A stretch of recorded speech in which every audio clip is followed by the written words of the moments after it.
tous les salariés connaissent les feuilles de temps parce que les chiffres sont importants. C'est quoi l'affaire? On paye le papier de toilette, mais pas les mouchoirs. Fait que le cul, c'est correct, mais le nez, on s'en occupe pas. C'est ça qu'il a dit. Pour moi, là, c'était l'aberration. Je suis gestionnaire, là. Mais je suis pas gestionnaire de feuilles de temps à bout de vierge. Je sais pas si t'es au courant, Pierre, mais il y a de l'abus là-dedans. Le nombre de fois que je me suis fait dire, oh, Bill ça à tel client. Je fais pas ça pour lui. Bill l'est pareil.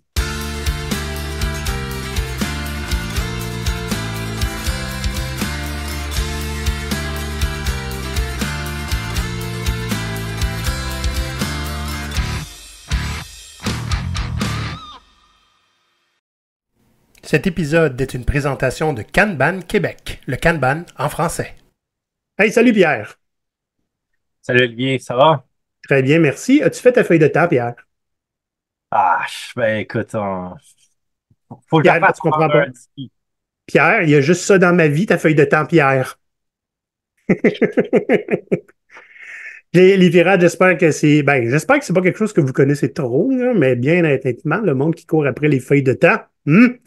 C'est pas exactement le sujet du jour. On va aller chercher quelque chose de plus englobant.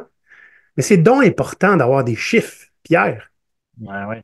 Tous les salariés connaissent les feuilles de temps parce que les chiffres sont importants.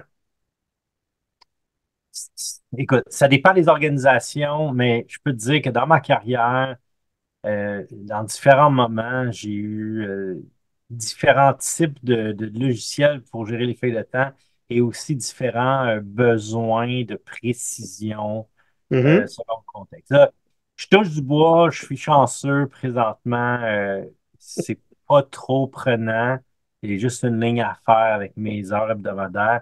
C'est bon, Je ça. peux te dire que il y a beaucoup d'endroits là, c'est peut-être aux 5 minutes près. Peut-être, on va dire 15 minutes près, mais déjà Ouais. là, ça commence à être compliqué. Les points 25, puis points 25, puis points 75. On va en parler un petit peu plus en profondeur plus tard, là, Pierre, parce que, bon, l'idée de parler de feuilles de tasse, parce que c'est quelque chose que tout le monde connaît. Hmm, Mais l'idée, mais le sujet du jour, c'est les chiffres. Hein? À exact. quel point est-ce que les chiffres en affaires et aussi à l'extérieur, mais là, c'est spécialement en affaires, donc cette comptabilité-là qui gère nos vies. Et c'est toi qui as apporté ce sujet-là la semaine dernière quand on faisait un brainstorm, parce que tu étais Ouais. déjà pompé pas mal sur le sujet. Es-tu encore pompé aussi, Pierre? Hey, parle-moi pas, là, parle-moi. Vas-y, non, non. Je te brun, brun, brun. Kickstart, ah ouais. Écoute, Bon, je parle de ça dans pratiquement toutes mes formations parce que OK. la comptabilité mélangée à la gestion de projet, ça fait beaucoup de dysfonction dans les organisations. C'est de ça qu'on va parler aujourd'hui parce que Hmm, ça affecte pas mal tous les travailleurs là, qui sont sur des projets, on va dire. ouais. À différents degrés, il y a des places où c'est peut-être plus simple, hein? Comme là, tu dis, toi, en ce moment, ça t'affecte pas trop, moi non plus. Des fois, c'est long puis c'est pénible. Puis t'as vraiment l'impression de perdre du temps pour satisfaire le besoin bureaucratique hein, et comptable. Donc, si j'ai un exemple à quel point la comptabilité gère nos vies, puis c'est un fardeau qui est souvent délégué aux employés. Puis ça va être la grosse affaire là, qu'on va parler là, en long puis en large. Mais avant, Pierre, tu sais, bureaucratie exige, il faut augmenter nos chiffres Patreon. Fait qu'on va parler de faire la petite pub. Hein? D'ailleurs, justement, à ce sujet-là, Pierre, pour ceux qui sont des membres GoPirates, patreon.com/oblique GoPirate Canada, hein, c'est comme ça qu'on devient membre, ont aussi accès à notre serveur Discord sur lequel on fait des discussions sur le monde du travail, où on refait le monde du travail, et c'est pas rare qu'on parle en long et en large de bureaucratie et de perte de temps assez incroyable. On se donne des trucs pour être capable de survivre à ça, et ou même de prospérer malgré le besoin d'avoir la bureaucratie d'y être soumis. Donc, si ça vous intéresse pour voir un petit peu à quoi ça ressemble cette gang-là, allez faire un petit tour. C'est patreon.com/oblique GoPirate Canada. Puis, il y en a pour tous les budgets. Vous pouvez peut-être pas obligé de vous abonner pour toujours. C'est mensuel, donc vous arrêtez quand vous voulez. Si vous avez des questions, vous venez nous voir sur LinkedIn. Ah, Pierre, les problèmes comptables. Parce que oui, c'est drôle de parler des feuilles de temps, là, Mais tu disais au début, là, l'idée, c'était de parler de problèmes comptables. Parce que c'est pas quelque chose qui est rare. Exactement. Puis écoute bien, je vais expliquer en fait d'où ça vient le besoin d'avoir une feuille de temps. Ah, Le problème, là, mesdames, messieurs, c'est parce que vous êtes payés. Vous ah, avez, ben là, vous avez un salaire. on a qu'à arrêter ça. Ça serait simple. On Ouais. arrête tout ça. Non, le problème, c'est qu'en fait, pour savoir que l'argent qu'on vous paye est classifié selon les bons projets, ben, il faut Mhm. comptabiliser ça. Donc, qu'est-ce qui arrive, c'est qu'un projet sur lequel vous travaillez, en fait, c'est d'abord et avant tout un budget. Ouais.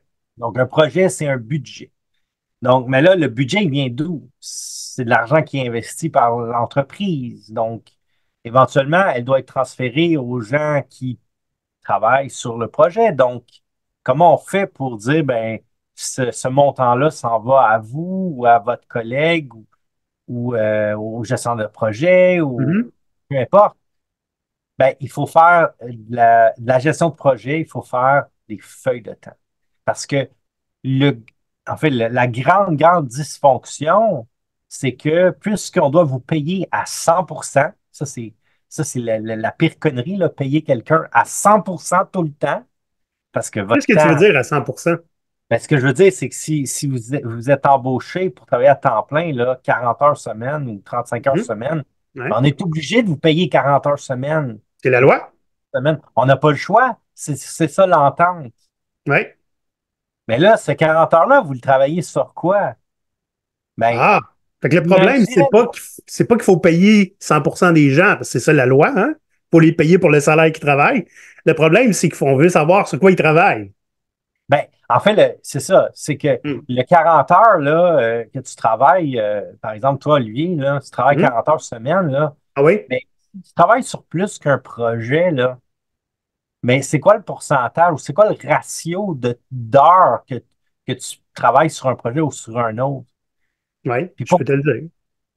pourquoi pourquoi t'es pas assigné à 100% sur le même projet? C'est peut-être, c'est peut-être parce qu'on n'a pas besoin de toi à 100% sur le même projet. Donc là, tu sais, imagine, là, on a besoin de toi juste à 50%, Ouais, juste 20 heures semaine sur un projet.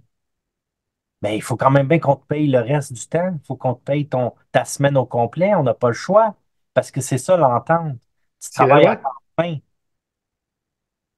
Ouais, Donc, donc là, qu'est-ce qu'on va faire? C'est qu'on va t'assigner sur deux projets. ouais. Parce qu'il y en a un, on a juste besoin de toi à 50%, puis l'autre, peut-être qu'on a juste besoin de toi à 50% aussi. Fait que là, tu Mhm. n'as pas le choix. Il faut que tu commences à splitter ton temps en deux.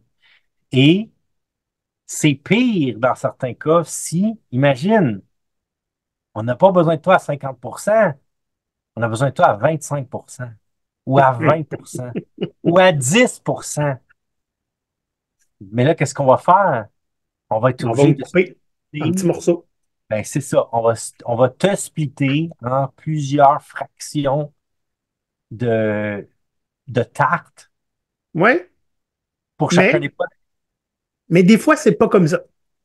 Des fois, je suis dans une équipe 100% du temps OK? qui travaille pour 7 projets en parallèle. C'est ça, exact. C'est la même chose, c'est juste c'est fois tous les membres de l'équipe.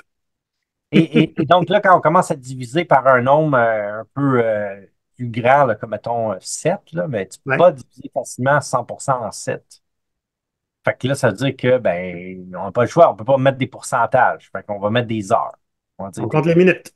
c'est ça. Fait que c'est là que le fardeau comptable de dire d'où vient l'argent pour te payer ton salaire, ben, c'est toi qui vas devenir le comptable de ça. On va Ouais. transférer les responsabilités comptables à Olivier parce que ça. Ben, c'est lui qui le sait. Le Ben, comptable, là, ou même le manager, ne sait pas combien de temps passer sur un projet. En quoi c'est mal, exact. là? Ben, c'est super. Donc, on a des comptables spécialisés en comptabilité, mais on va déléguer une partie du Mhm. travail comptable à tous les employés. Ouais. Ben, imagine l'inverse, Olivier. Imagine Ah. t'es développeur, là. Imagine, tu développes un logiciel, là, puis là, tu trouves un bug, là, puis là, tu sais pas comment le régler, là. Mettons, là, tu te casses la tête, là. Mhm. As-tu déjà pensé à aller voir le service comptable pour leur demander conseil? Pas vraiment. Non, ça marcherait pas, hein? Non. Mais Je comprends ton point. pourquoi est-ce que les comptables nous délèguent du travail de comptabilité, Olivier? Ben, écoute, à la limite, je les défendrais en disant c'est pas eux autres qui connaissent les heures. Fac, et rien qu'on peut faire. Ben, c'est ça. Donc là, ce contexte-là, Oui, OK, où on doit séparer ton temps en petits morceaux, puis là, on est obligé de te déléguer cette responsabilité-là parce que c'est toi qui le sais, oui, ben, c'est une grande dysfonction parce que, un, ça te fait perdre beaucoup de temps. oui. À chaque semaine, tu dois passer du temps à essayer de te rappeler, hey, je travaillais sur quoi lundi, je travaillais sur quoi mardi. Puis là, commencer à noter tes heures. Mais non Mhm. seulement ça, en fait, le grand problème, le grave problème de ça, c'est de penser que quelqu'un est efficace si on le split sur plusieurs projets en parallèle. Ouais. C'est ça le grave problème. Ça fait penser, Pierre, le nombre de fois que j'avais une ligne dans mes feuilles de temps pour gestion de feuilles de temps, une demi-heure, 45 minutes par semaine. Exact. Ouais. Tu avais un super exemple avec un valeureux montant de 4 dollars. J'aimerais que tu le racontes parce qu'il est vraiment excellent. Ben, écoute, dans toutes les organisations, il y a de la comptabilité. C'est Ouais, normal. OK? Puis des fois, les employés, peut-être par mégarde, vont provoquer des dépenses, là, surtout si, je ne sais pas, on leur prête, on leur fournit un téléphone, un téléphone portable avec une ligne, puis peut-être on leur fournit, je sais pas moi, de l'Internet ou une voiture de fonction, peu importe. On leur fournit ouais, quelque chose qui a une espèce de facturation récurrente, puis là, soudainement, il y a un mois, moi, personnellement, dans une entreprise pour laquelle je travaillais, j'ai fait un interurbain en Europe. J'avais appelé en Suisse. as-tu demandé la permission à ton boss, Pierre? Ça avait coûté 4 dollars. Dollars. 4 dollars.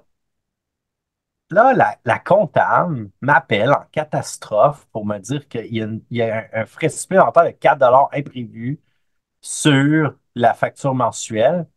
Puis là, elle m'explique que ben là, un interurbain, on ne couvre pas vraiment ça. Là, il va falloir le retenir sur ta prochaine paye. Mais pourquoi j'ai fait cet interurbain-là? Pas pour le fun. C'est parce Ouais, que la semaine suivante, là, je partais vers l'Europe, en Suisse, pour aller donner une formation en personne, là-bas, avec nos collègues locaux. Et je devais organiser mon voyage. Oui, j'aurais pu le faire par email. Oui, j'aurais pu le faire par... Peu importe. J'ai décidé d'appeler parce que c'était plus rapide, puis c'était plus facile de régler le, la situation comme ça. ouais, Mais on s'entend-tu que le temps que moi j'ai perdu, qu'elle a perdu pour cette conversation pour 4 ouais. dollars, T'es rendu à une trentaine de dollars, là. c'est sûr que ça a coûté plus cher à gérer Ouais, que 4 dollars. 100%. Et finalement, il Mais est arrivé quoi? ben, finalement, ils me l'ont pas retenu sur ma paye, mais OK. juste cette conversation, c'était une petite conversation. C'est un exemple que je vous donne, mais combien de fois ça arrive dans vos organisations? Puis Mhm. l'espèce de micromanagement qui vient interférer dans dans la fluidité de votre travail au quotidien, là, quand vous êtes dans votre flow, là, quand vous êtes performant au travail, puis là, ben, soudainement, on vous interrompt pour une question comptable. Ouais. J'en ai une pas pire aussi pour toi, Pierre. Dans Oui, une, dans une très bonne place quand même. OK? Imaginez si ça avait été une pire place. J'avais un budget discrétionnaire hein, parce que j'étais le manager, puis en fait, n'importe qui les avait.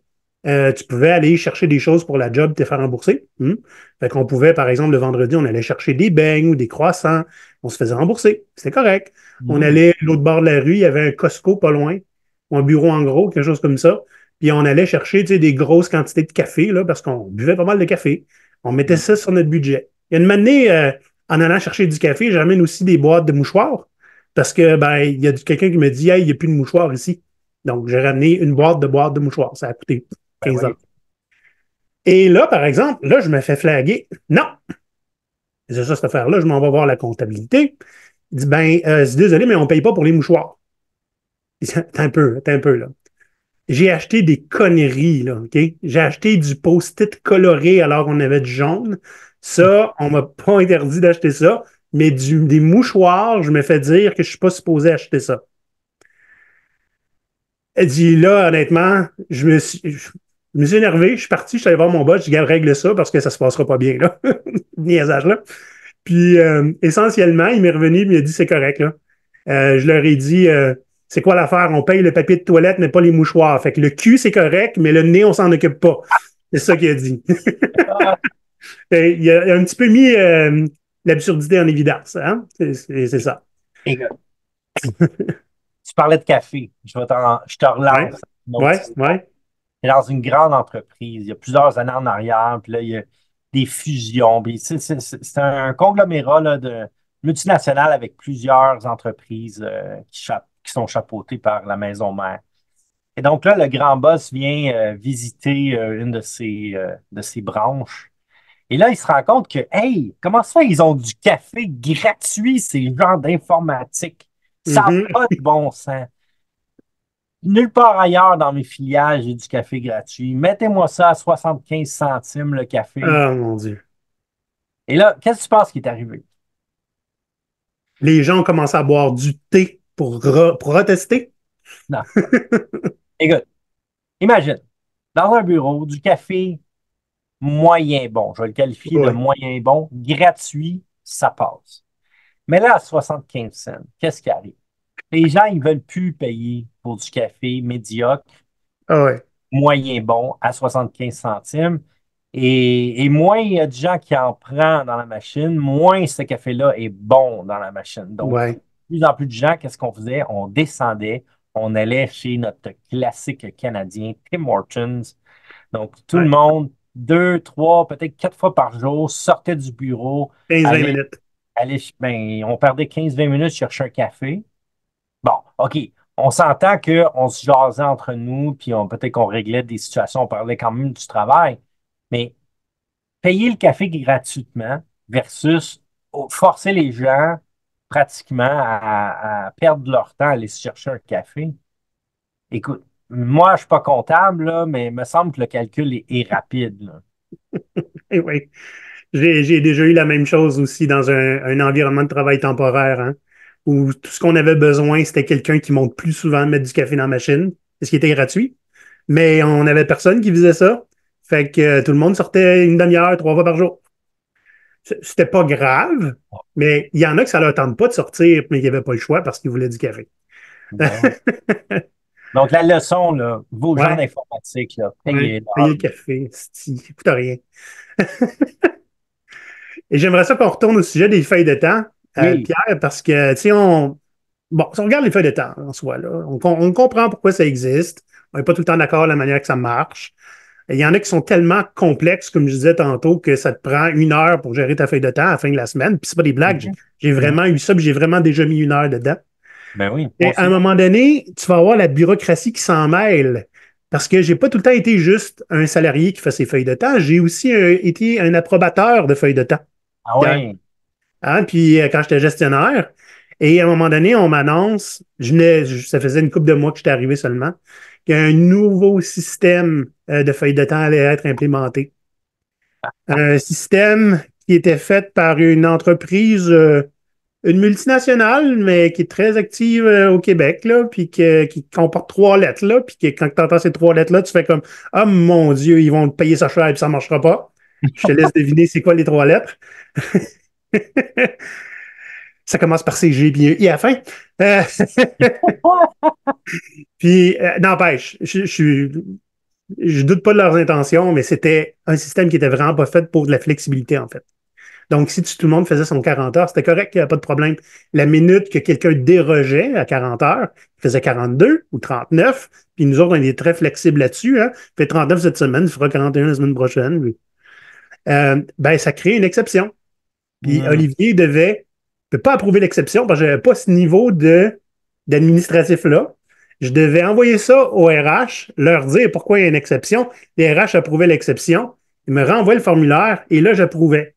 Et avec une équipe de 10, 12 équipes super flexibles, c'est pas rare que j'avais 6, 7 exceptions à faire valider, que je ne pouvais pas approuver la feuille de temps dans 3 jours. Fait Ah, qu'au total, mes approbations de feuilles de temps sont passées de 5 minutes à 3 heures par semaine de niaisage. non. Hey, écoute, ça avait, pour moi, là, c'était l'aberration. Je suis gestionnaire, là, mais je suis pas gestionnaire de feuilles de temps à bout de vierge. Ça, c'est à cause du changement de logiciel. C'est à cause du changement de logiciel. C'est un logiciel qui était fait pour toute la même chose. Hein? One size fits all. Ben, nous autres, on était bien trop flexibles pour avoir un système comme ça. Fait que, sachant qu'il y avait investi dans ce logiciel-là puis qu'il n'y a pas grand chance qu'on retourne en arrière, je me suis assis avec mon patron, puis j'ai fait comme Hey, grand! Il était grand. Pourquoi on a des feuilles de temps? Il dit Ben, j'ai plein de réponses, là, mais j'ai pas envie de te donner une réponse tout faite. On commençait à challenger nos réflexes, tu sais. Juste accepter qu'on a une feuille de temps parce qu'on a une feuille de temps, ça passait plus. On Hmm. appelle les deux ensemble la fille des RH parce que c'était une PME, tu sais, fait qu'il y avait juste une fille au RH. Hey, pourquoi on a des feuilles de temps? Ben là, parce qu'on a des feuilles de temps. Non, non, mais à quoi ils te servent? Ben Ah, ben, oui. c'est pour savoir quand est-ce qu'il y a des gens qui sont absents ou malades. Ah, Ah, OK. Fait que s'ils rentrent 40 heures, puis au total, puis que c'est 10 heures une journée, puis 6 heures l'autre, puis tout ça, puis qu'ils sont pas malades, tu t'en fous de la feuille de temps? Elle dit, ouais, je m'en sers pas là, dans ce temps-là. Je dis, bon, on vient de régler le problème. Vous faites des feuilles de temps juste quand vous êtes malade, puis vous avez des vacances. ben oui. Mais j'ai fait comme, ah, ben c'est mauditement excellent, j'avais pas pensé à ça. Et que je me suis sauvé 3 heures par semaine et à tout le monde aussi 5 minutes par jour. Et là, Hein? vous avez décommissionné l'utilisation du logiciel. Non, parce que dans le reste de l'entreprise, c'était pas aussi flexible. Hein? Ah, Les TI, on était les bébites bizarres. Nous, on avait le café gratuit, pas les autres. Ça s'en venait vers ça, là. ah, Puis éventuellement, je ne sais pas qu'est-ce que les autres départements ont fait, mais j'ai plus jamais fait de feuille de temps par la suite, sauf quand j'étais malade ou en vacances. D'ailleurs, c'était un pitch, c'était dans mon pitch de vente, ça, d'embauche. OK. Ben écoute, Ouais. ça, justement, la gestion des vacances ou des congés, Hmm. parlons des congés personnels. OK? Ouais. Moi, j'ai déjà vu la situation suivante, là, puis je ne suis pas le seul, là, mais je raconte mon histoire personnelle, là. Euh, Combien de fois dans ta vie tu te déménages, Olivier? Ben, c'est arrivé 4 fois, là. 4 fois. OK. Ouais. C'est pas fréquent, c'est pas à chaque. Le moins possible. C'est moins Ça me possible, stresse. exact. C'est moins possible. Donc, moi, une année, je déménage. C'est la première fois de ma vie que je déménage. Là. Ça faisait comme plus de 30 ans que j'habitais au même endroit. Là. J'avais repris l'appartement où j'ai grandi de mes Mhm. parents. Ça appartenait à mes parents, donc j'ai gardé l'appartement. Puis j'ai resté là un bon bout de temps. Et donc là, un jour, je déménage. Fait que là, j'ai décidé de prendre des congés personnels pour gérer mon déménagement. Puis là, j'en ai Ouais. pris plusieurs. Là, je me suis fait tomber dessus parce que j'ai pris des congés personnels pour mon déménagement. Bon, on s'entend-tu? Ça le dit, congé personnel. Ça change quoi? Ouais. Pourquoi je le prends, mon congé? Non, non, non, ça, c'est pour si t'es malade. Mais pourquoi t'appelles pas ça un congé de maladie si c'est pour quand je suis malade? T'appelles ça un congé personnel exprès pour me rendre confus ou pour faire semblant que tu peux faire ce que tu veux, mais c'est pas vrai? Ouais. Puis, c'était quoi la réponse? Ben, j'argumentais avec eux, puis là, c'était ça, c'était comme, ah ouais, mais là, tu peux pas faire ça, là, prendre des journées personnelles pour déménager, puis là, qu'est-ce que tu vas faire si tu es malade à un moment donné, puis là, tu n'as plus de congé? Mais on s'entend-tu que c'est quoi le pire qui peut arriver, là? Dans le pire des cas, si j'ai plus assez de congés personnels, je prendrai des jours non rémunérés. Mais moi, je suis jamais malade. Pourquoi je pourrais pas prendre mes journées personnelles pour déménager? Ben, c'est Ça parce que c'est change ça pas. qui est là l'argument. C'est si tu es malade, si. Hein? Fait que c'est pas garanti que tu vas être malade. Alors que si tu vois ça comme une banque que tu peux vider à chaque année, tu es un profiteur. Mais de toute façon, tu sais, c'est pas comme si je vais déménager à chaque année. Ben, c'est ça. J'ai déjà eu un cas semblable. Moi, c'est un employé qui déménageait, puis il me dit, tu sais, Olivier, j'aurais besoin, tu sais, de 3 jours cette semaine pour déménager. Fait que j'aimerais ça prendre 3 jours de vacances. J'ai dit, man, on n'a pas des jours de vacances pour ça, là. On a des congés personnels illimités, là. Ben Les oui. vacances, c'est pas trop poser sa plage, là. Et prends 3 jours, reviens quand tu seras, tu sais, t'auras fini puis que tu seras capable d'être productif, là. Puis quelqu'un qui chiale, on s'organisera après, tu sais. Puis je jasais ça avec un autre gestionnaire qui, lui, était moins flexible, on va dire. Puis il dit comme, ah ben c'est ça, fait que là, tout le monde va commencer comme à déménager, genre, puis Ben oui, c'est sûr. non, mais en fait, non, il faisait des. Je blague, mais en fait, il dit comme, tu sais, si tu dis ça, tout le monde va commencer à prendre plein de congés pour plein de raisons. Puis je suis comme, tu sais, regarde bien, là, toi, tu déménages pas. Puis si tu déménages, tu viendras me voir, puis on va en parler. Tu sais, ça, Exact. c'est la différence entre prendre une décision pour une personne, fait que ça s'applique à tout le monde. Ça, c'est l'égalité. Mais l'équité, pour moi, du moins, c'est que je m'attarde, je mets le même effort à m'attarder à la situation de chacun pour trouver une solution qui est convenable et qui n'est pas exagérée. OK? Fait que s'il y en a un qui déménage puis on lui donne des journées personnelles, tu sais, là, il en prend 3 de suite, que c'est pas supposé, mais le prochain, là, qui me demande ça, je vais lui demander s'il déménage. Puis si c'est ben non, ça ne me tente pas de travailler, ben il y a les week-ends. Tu sais? Ben, Fait en que, tu tout cas, sais, c'est ça. c'est Euh, c'est ça. C'est ouais, contextuel, ouais, mais revenons à le principe, là, la connexion, là, les feuilles de temps et la comptabilité, ouais, c'est pour savoir où prendre l'argent pour payer des morceaux de votre salaire. Parce que si vous n'êtes pas assigné à un seul projet, ben, vous êtes sur plusieurs projets, ben, il faut savoir d'où vient l'argent. ouais, Et ce système-là, il est brisé. En fait, il prend en compte, là, on parle de gestion de projet, là, ouais. Il est malade. Il est malade. Hein? c'est un système qui prend pour acquis que le projet ne va pas finir plus tôt que prévu. Parce que Uh-huh. moi, ça m'est arrivé dans une organisation. Imagine, là, OK, on est coach agile, toi puis moi, là, on sait ce que ça veut dire. Là. On aide les équipes à s'organiser, puis potentiellement à accélérer les livraisons. Mais dans un coaching agile que j'ai fait il y a plusieurs années en arrière, on a vidé le backlog de tous les projets de l'année en 10 mois plutôt que 12. Fait J'espère que qu'imagine, vous êtes fait chicaner. ben, certain qu'on s'est fait chicaner. Parce que, c'est pourquoi? Parce que là, le backlog est vide, il n'y a plus de projet. Mais là, on va pas approuver des nouveaux projets, là. Ça va attendre en janvier. Mais là, on est en octobre. On fait quoi pour payer les gens en novembre, décembre? Qu'est-ce qu'on a fait? Ben, on n'avait pas d'argent pour payer les gens. Là, je te parle d'une très grande entreprise canadienne, là. C'est pas une petite PME, là. Très Mhm. grande entreprise canadienne. Parce que la gestion de projet, le budget rattaché à un projet, si le projet il est fermé parce qu'il est terminé, Ouais, on ferme le code de temps, tu ne peux plus mettre ton temps là-dedans. Ben, imagine, là, imagine le projet avait été estimé à 1 million, on t'a donné un ouais, million.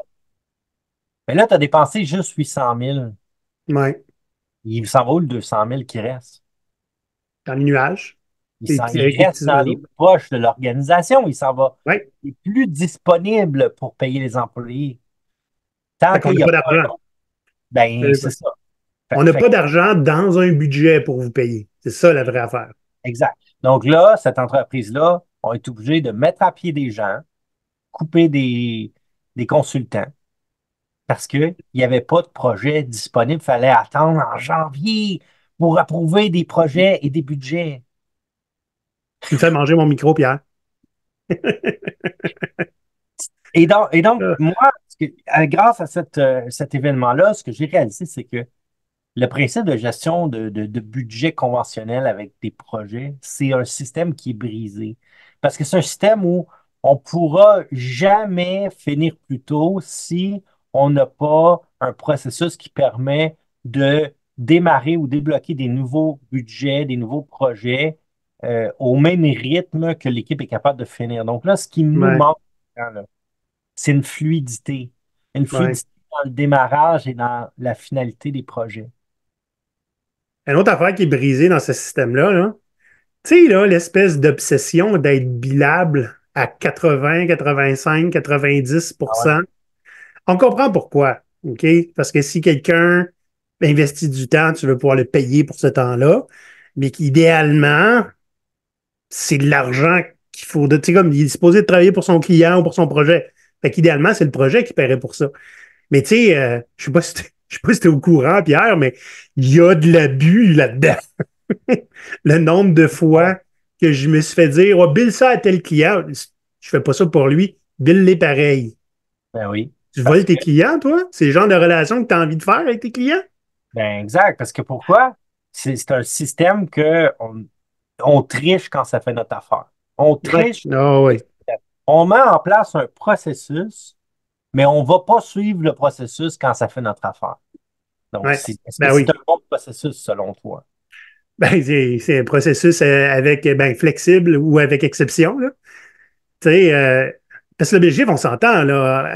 Ultimement, au final, ce que ça encourage, c'est de facturer tout ce qu'on peut. Tout ce qu'on peut. Je t'ai raconté probablement la fois que je développais, là, quand j'étais intégrateur web, ça fait longtemps, tabarnouche, là. C'était avant, début 2000, là, tu sais. Puis j'ai un client qui est sur place, il est là, il vient me rencontrer pour la première fois. Il me pose une question sur son site, puis hey, ça, serait-tu faisable? Certain, c'est faisable, regarde, je le fais live. Hey, il sort là, gros sourire, grosse poignée de main, il est super content. Après ça, je me fais envoyer dans le bureau de chargé de projet. Qu'est-ce que tu fais là, man? Puis jamais une affaire de même. Tu dis oui, on va le faire, puis on vous rejoint, on vous recontacte, hein? Puis tu y billes 3, 4 heures, là, Ben quelque chose oui, de 5 minutes.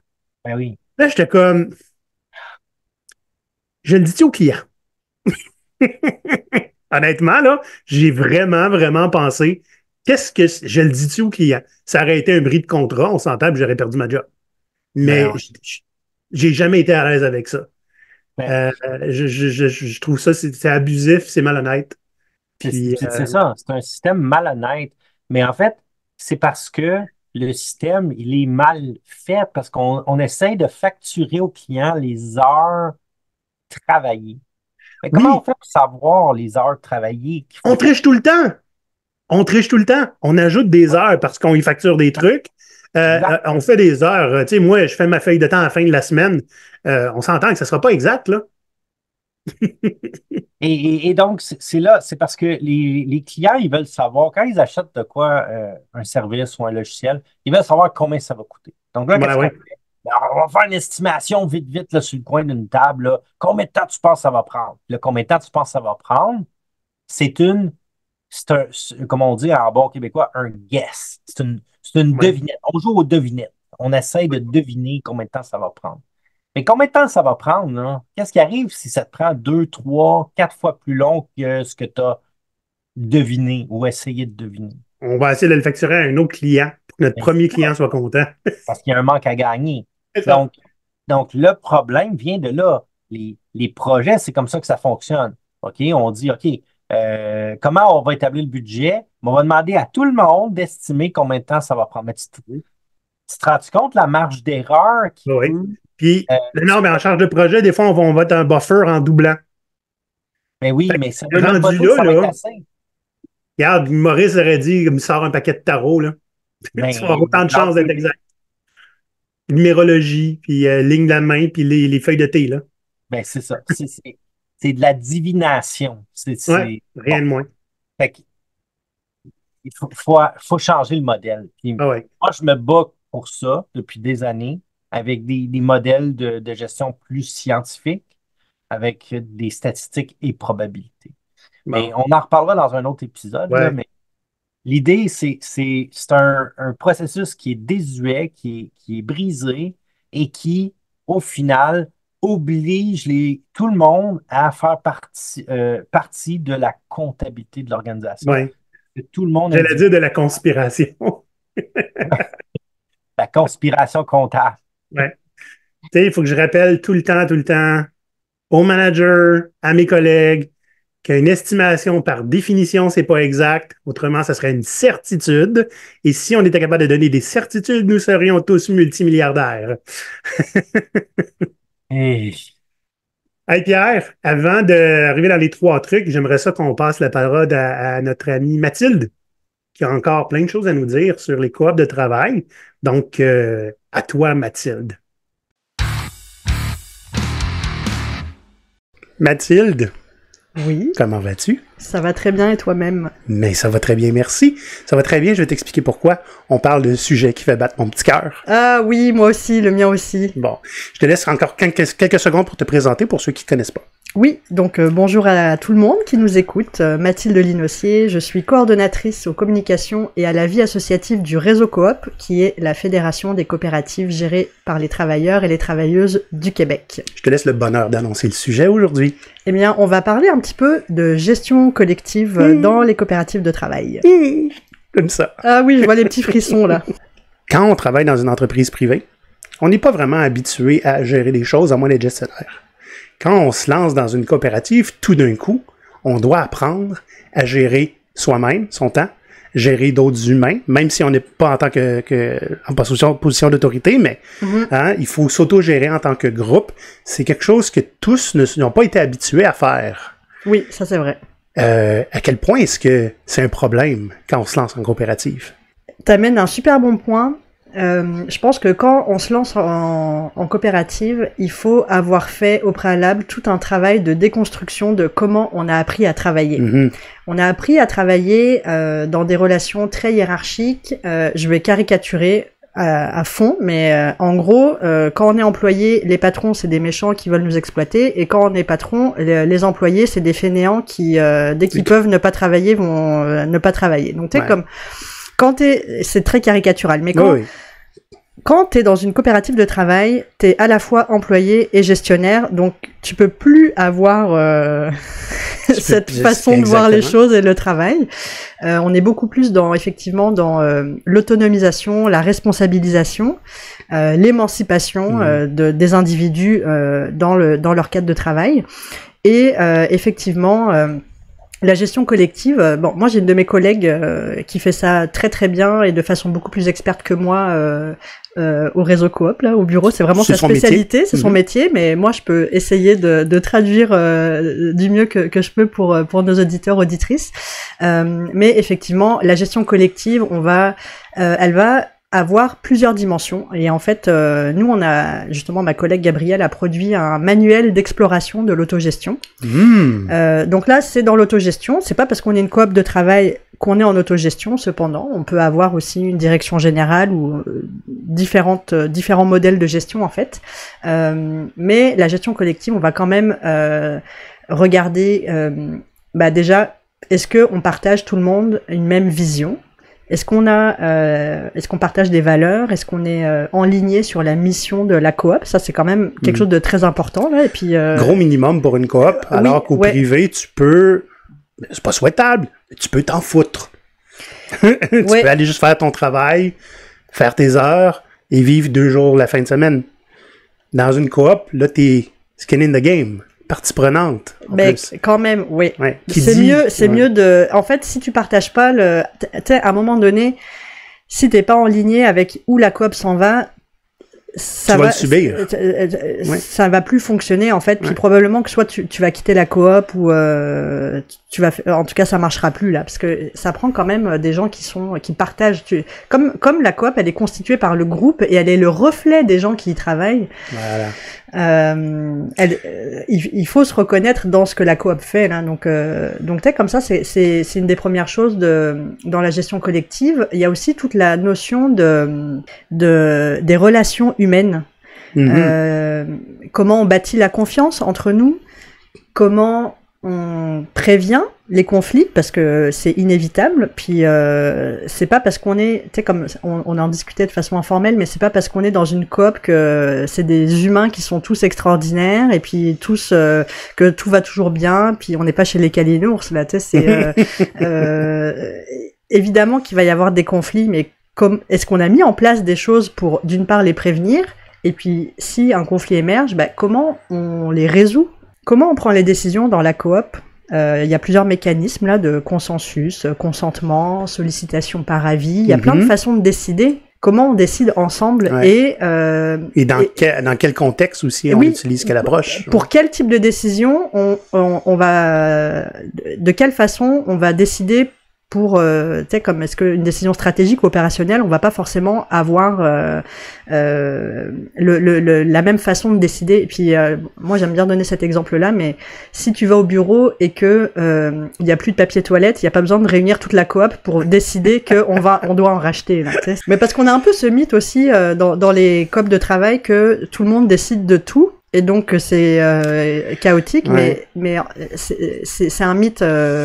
On peut décider de cercles de décision, de cercles d'autonomie, de personnes qui ont une marge de manœuvre pour tel type de décision, d'autres types de décisions qui vont se prendre de telle façon.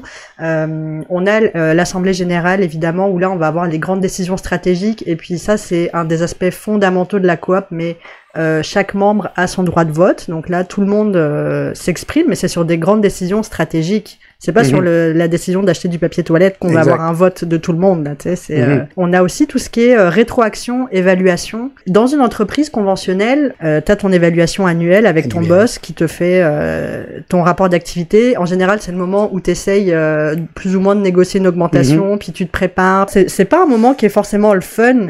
Dans une coop de travail, on n'a pas ces relations hiérarchiques, ou en tout cas, elles sont même si tu as une direction générale, le rapport est quand même assez différent. Donc, on va plus parler de rétroaction que d'évaluation. Et aussi, quand tu es en autogestion complète et que tu es avec tes collègues où t'as pas de relation hiérarchique, bah si tu as un collègue qui travaille pas bien, comment tu lui dis? Donc là, il y a des différents outils qui existent pour pouvoir le faire, puis que vous pouvez retrouver dans le manuel d'exploration de l'autogestion. Quand on parle d'autonomie, on parle aussi de, tu dis responsabilité, imputabilité. Oui. L'idée est, si la coopérative ne va pas bien financièrement, c'est la responsabilité de tout le monde de s'occuper de ça. Pas d'un groupe à quelque part, qui va juste garder l'information pour elle, puis quand ça sera nécessaire, on laissera aller du monde. Dans la gestion collective, c'est l'accès à l'information et la transparence. Donc effectivement, les chiffres. Au niveau des chiffres, le budget va quand même être présenté régulièrement à toute l'équipe de travail et pour pouvoir prendre des décisions éclairées aussi. Là, puis effectivement, le droit à l'information, l'accès à l'information dans la coop. Pour aller plus loin, il y a aussi dans les coop de travail une transparence sur la rémunération. Puis d'ailleurs, l'échelle salariale, c'est des processus collectifs. Comment on se rémunère? Combien? Sur quels critères on va se baser pour fixer notre rémunération? Et je pense pas qu'il y ait de rémunération parfaite ou 100% éthique où il va toujours y avoir quelques enjeux ou forcément là parce que c'est tellement subjectif, on peut avoir tellement de façons de l'aborder, mais comme c'est un processus qui est collectif pour la mettre en place et que les personnes participent activement à l'élaboration de cette structure de rémunération, mais on arrive quand même à avoir quelque chose qui convient à tout le monde, puis qui représente l'éthique, mais selon, encore une fois, quand on dit que la coop, elle est le reflet des personnes qui y travaillent, bah, les critères de rémunération aussi vont l'être. Merci. Merci à toi. Très intéressant. Je sens qu'on va pouvoir en parler encore un autre 45 minutes je pense, hors micro. Merci à toi. À la prochaine. Alors, Pierre, re-bienvenue. J'espère que tu as trouvé ça très, très, très intéressant. Tu me le diras plus tard quand je l'aurai monté. Comme d'habitude, on avait développé l'habitude de faire 3 trucs. Avec 3 trucs pour survivre, naviguer ou faciliter la conspiration comptable. Je te laisse le premier.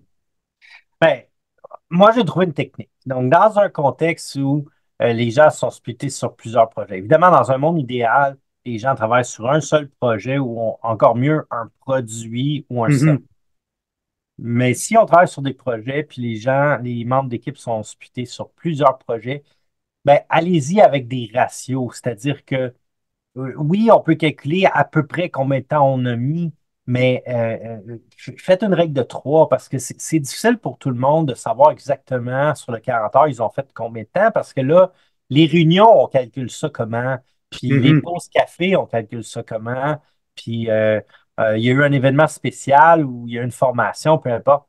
Allez-y au prorata. Ça veut dire que si quelqu'un est, par exemple, 3 jours semaine sur un projet, ben, considérons que toutes les rencontres, puis que toutes les pauses, café, tout ça de ce 3 jours-là fait partie du ratio, on va dire OK. ratio 60-40, là, si vous êtes Ouais. splitté sur 2 projets à 60-40.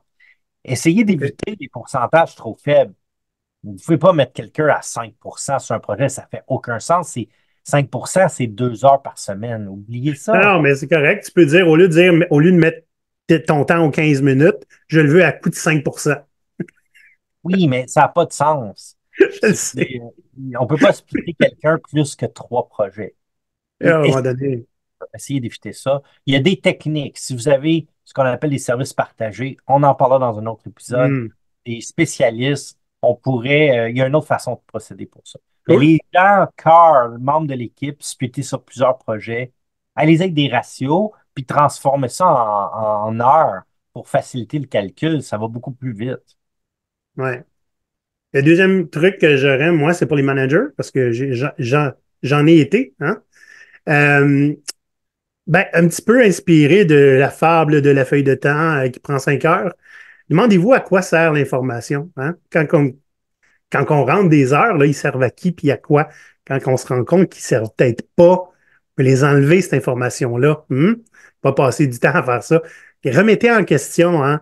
Quand je disais avec ce manager-là, on essayait de défaire nos réflexes parce qu'on s'est rendu compte souvent qu'on donnait l'excuse qu'on s'est fait donner 3 jobs avant. Hein? Pourquoi on a une feuille de dents? Ben, c'est une même. Ben là, à un moment donné, on s'est dit, OK, à chaque fois qu'on répond quelque chose puis que c'est un réflexe, red flag.